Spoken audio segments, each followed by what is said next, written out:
पालघर जिल्ह्यामध्ये वाढवण बंदरासंदर्भात गुरुवारी जनसुनावणी होणार आहे। स्थानिकांचा आणि ठाकरेंच्या शिवसेनेचा विरोध डावलून ही जनसुनावणी पार पडण्यासाठी कडेकोट पोलीस बंदोबस्त या ठिकाणी ठेवण्यात आला आहे। दुसरीकडे अतिक्रमण हटवण्यासाठी गेलेल्या पोलिसांवरती दगडफेकीची घटना सुद्धा घडली आहे। बघूयात का आहे पालघरकरांना प्रकल्पाचं वावडं, कोणकोणते प्रकल्प वादाचं ठरतायत कारण याविषयीचा हा सविस्तर रिपोर्ट। मुंबई लगतच्या पालघर मधला हा व्हिडिओ। मुंबई बडोदा महामार्गाच्या रुंदीकरणाला अडसर ठरणारं अतिक्रमण हटवण्यात येत होतं। सरकारी आदेशाची अंमलबजावणी करण्यासाठी आलेल्या सरकारी अधिकाऱ्यांना हा असा विरोध झाला। अतिक्रमणाच्या कारवाईला विरोध करणारे स्थानिक विरुद्ध सरकारी अधिकाऱ्यांचं संरक्षण करण्यासाठी पोलिसांचा फौजफाटा असा संघर्ष घडला। यावेळी दगडफेकही झाली।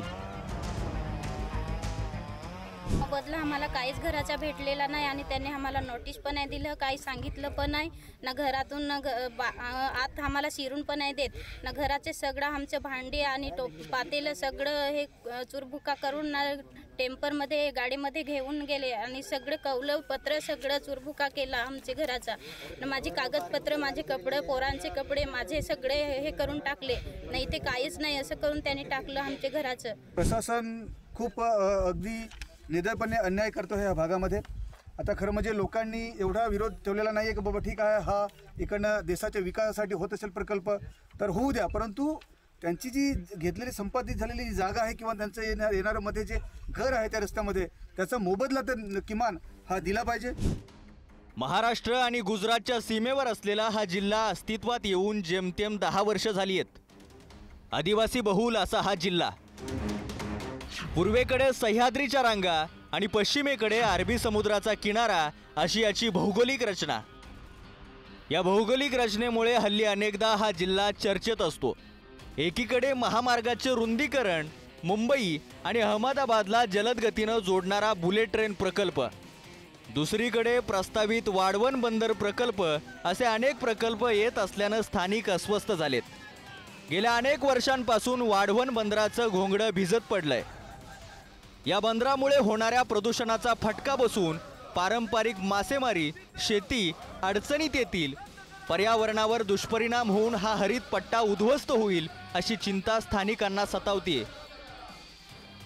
महाराष्ट्र प्रदूषण नियंत्रण मंडळातर्फे जी काही जनसुनावणी आलेली आहे तर ती जनसुनावणी ही इनकम्प्लीट रिपोर्ट च्या आधारावरती लावलेली आहे। जर सर्वे रिपोर्टच इनकम्प्लीट असतील तर जनसुनावणीवरती आम्ही मतं का द्यायची?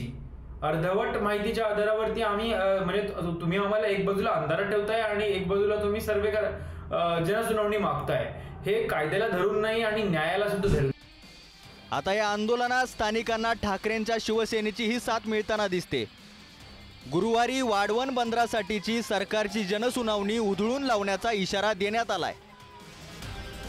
उद्या वाढवण बंदरच्या संदर्भात एन्व्हायरमेंटल या संदर्भात जनसुनावणी आहे। माननीय जिल्हाधिकारी महोदय यांच्या अध्यक्षतेखाली ती सुनावणी होणार आहे। या संदर्भात या जिल्ह्यातील सर्व जे या बंदरामुळे प्रभावित होत आहेत अशा सर्व लोकांची सुनावणी असणार आहे। तर अपेक्षित आहे की जास्तीत जास्त लोक या ठिकाणी येतील, ते लोक सुरक्षितपणे येऊन आपलं म्हणणं सादर करता यावं यासाठी पुरेसा बंदोबस्त या ठिकाणी लावण्यात आलेला आहे आणि लोकांची सुरक्षितता आणि त्यांना जो हक्क आहे तो हक्क त्या ठिकाणी बजावता यावं या दृष्टिकोनातून हा बंदोबस्त करण्यात आलेला आहे। दुसरीकडे विरोध मोडून काढत जनसुनावणी घेण्यावर सरकार ठाम आहे।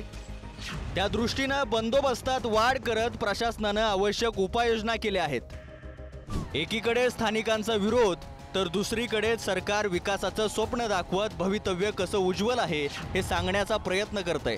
विकास सगळ्यांनाच हवाय, सगळ्यांच्या हाताला रोजगारही हवाय, मात्र त्यासाठी सरकारनं स्थानिकांशी बोलून त्यांचे समज गैरसमज दूर करण्याची गरज आहे।